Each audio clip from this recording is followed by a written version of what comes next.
नमस्कार दोस्तों, मैं विजय मोगा आपका स्वागत करता हूं। दोस्तों, कल एमपी पुलिस कांस्टेबल का पेपर था, पहला दिन था 8 तारीख को, और मेरा जो पेपर था वो 3 बजे वाली शिफ्ट में था। कई लोगों के दोस्तों के मेरे पास फ़ोन आए कि भाई पेपर कैसा रहा, तुम्हारा कैसा गया, सेंटर का कैसा रहा, इसके बाद किस सब्जेक्ट से कितने क्वेश्चन आए, किस चैप्टर से कितने क्वेश्चन आए। सभी दोस्तों के बहुत ज़्यादा डाउट थे। और कल जैसे ही मैं एग्ज़ाम दे के आया था तो मैं खुद भी इतना प्रिप्लान नहीं था कि मैं आप लोगों को ठीक से बता सकूं कि क्या हुआ, क्योंकि मैं खुद अपने नंबर को देख के भी अचंभित था। मेरे नंबर आए थे 79, जो कि जितना मैं एक्सपेक्ट करके गया था उससे काफ़ी ज़्यादा कम थे। लेकिन दोस्तों, मैं आपको बताना चाहूँगा कि जो पेपर था वो टाइम टेकन था, टाइम ले रहा था काफ़ी ज़्यादा। प्रश्न ईजी थे, कुछ नया नहीं था, बस पूछने का तरीका थोड़ा अजीब था उनका। इसके अलावा उन्होंने पेपर के अंदर कुछ क्वेश्चंस के आंसर जो थे गलत दे दिए। अब होता क्या, जब हम पेपर को सोल्व करते हैं तो हमारा कोई आंसर आता है, इजी क्वेश्चन का हमारा आंसर आया, वो ऑब्जेक्टिव में नहीं दिखता है, तो व्यक्ति सोचता है कि शायद मुझसे ही कुछ गलती हुई होगी, मैं दोबारा इसे सोल्व करता हूँ, क्योंकि इतना ईजी क्वेश्चन अगर मैं छोड़ दूंगा तो फिर मैं नंबर कहाँ से टेकन करूँगा। इसी तरह मैंने भी एक क्वेश्चन को 2 से 3 बार सोल्व किया।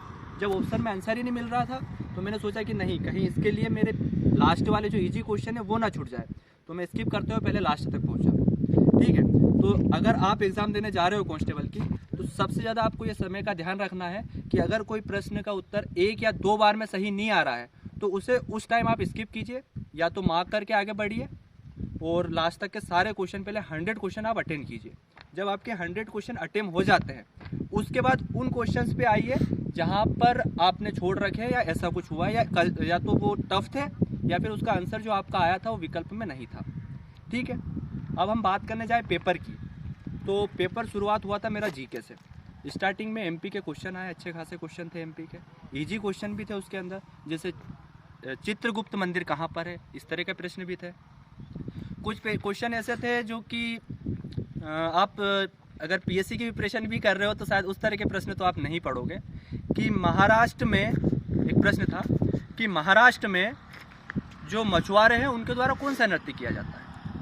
इसके अलावा एक प्रश्न था कि गुजरात में डांडिया नृत्य की भांति दक्षिण भारत का कौन सा नृत्य है। एक क्वेश्चन और हिस्ट्री का उन्होंने किया था जो बहुत ज़्यादा घुमाने वाला था कि उत्तर भारत में स्पष्ट स्वतंत्र दिल्ली सल्तनत की स्थापना किसके समय में हुई। अब ऑप्शन उन्होंने कुतुबुद्दीन ऐबक भी दिया, इल्तुतमिश भी दिया, इसके अलावा बलबन भी दिया ऑप्शन में। तो इस तरह के क्वेश्चन उन्होंने किए जो आपको कंफ्यूज कर सकते हैं। अब बात करें अपन रीजनिंग की।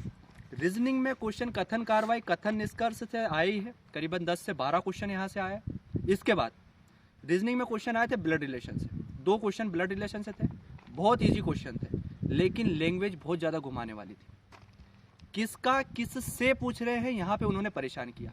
टी का यू से स्पष्ट नहीं लिखा उन्होंने, टी का यू के लिए, मतलब कुल मिला के परेशान किया। मैं खुद कंफ्यूज था कि जो मैंने आंसर लगा के आया हूँ वहाँ पे वो सही था या गलत, ये अभी मुझे कंफर्म नहीं है। का और से में उन्होंने बहुत ज़्यादा परेशान किया, ब्लड रिलेशन। इसके बाद उन्होंने रीजनिंग में क्वेश्चन किए थे श्रेणी से, श्रृंखला से। वो क्वेश्चन ईजी थे कि कुछ उन्होंने वर्ड दे दिए थे, बोले थे इनमें से कौन सा असंगत है, इस तरह का प्रश्न आया। अगर मैथ की बात करने जाऊँ मैं, वैसे हाँ, पहले मैं आपको रूबरू करा दूँ इस वातावरण से। काफ़ी सुंदर वातावरण है ये, आप देख ही सकते हो।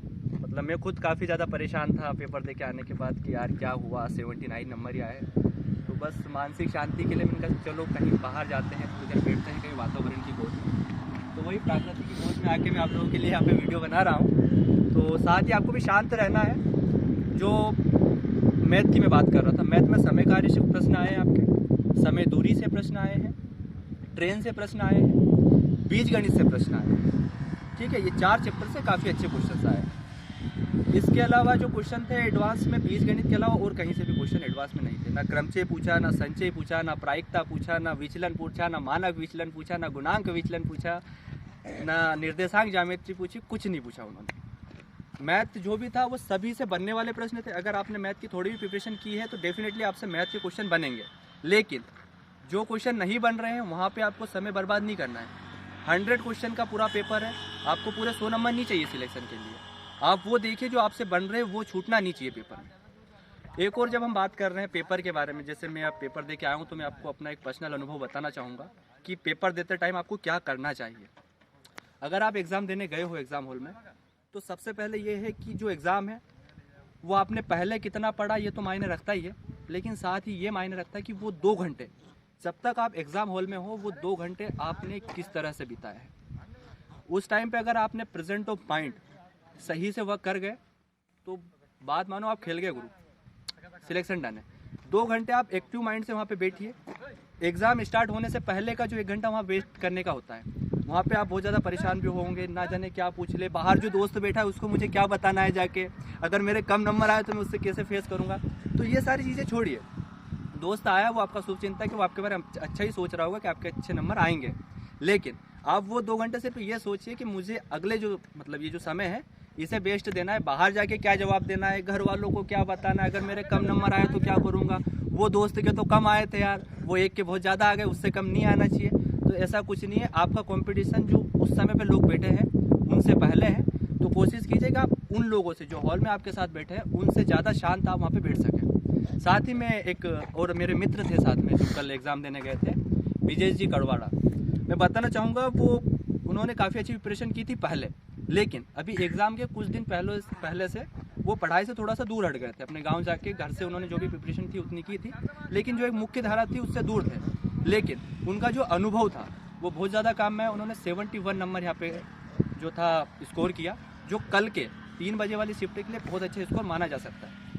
मैं जब एग्ज़ाम हॉल में बाहर निकला, मतलब एग्ज़ाम हॉल से बाहर निकला, मैंने वहाँ पे कंफर्म किया लोगों के number 62 number, 63 number, 38 number, 22 number, 36 number, मतलब अच्छे पढ़ने वाले लोग भी थे। एक मित्र है मेरे सत्याजी शर्मा क्लासेस से ही थे, उनके भी अच्छे नंबर आते थे सभी में, लेकिन वो वहाँ पे मतलब काफ़ी ज़्यादा भावुक हो गए थे। मतलब पेपर को देख के जब चीज़ें बिगड़ने लगी तो उन्होंने कहा अरे यार मेरा तो ऐसा कभी पेपर पर बिगड़ा नहीं था, ये अचानक से ऐसे क्वेश्चन कैसे आ गए, इस वजह से उन्होंने अपना पेपर बिगाड़ लिया। तो आपको ये ध्यान रखना है कि आपको वो 2 घंटे एक्टिव माइंड होकर पेपर देना है, बिल्कुल टेंशन नहीं लेनी है, जो भी होगा अच्छा होगा। वहाँ पर आपका अनुभव बहुत ज़्यादा मायने रखेगा कि आप किस तरह से वहाँ पे बैठे हैं, कितना कंफर्ट फील कर रहे हैं। बस 2 घंटे आप सही से पेपर दे दीजिए। आपने क्या किया क्या नहीं किया कुछ मायने नहीं रखता, बस 2 घंटे अपना बेस्ट दीजिए, ठीक है। बाकी तो आप देख ही रहे हो, कहीं बढ़िया पेपर से एक दिन पहले पढ़ाई बंद करो, कहीं बढ़िया शांत माहौल में जाओ, घूमो फिरो, ये देखिए प्रकृति से रूबरू होइए आप, ठीक है दोस्तों। तो all the very best, best of luck. और एक ही बात मैं आपको बोलना चाहूँगा कि तुलसी भरोसे राम के, निर्भर होकर सोए, अनहोनी होनी नहीं और होनी होई सो होए, ठीक है। Once again best of luck, all the very best.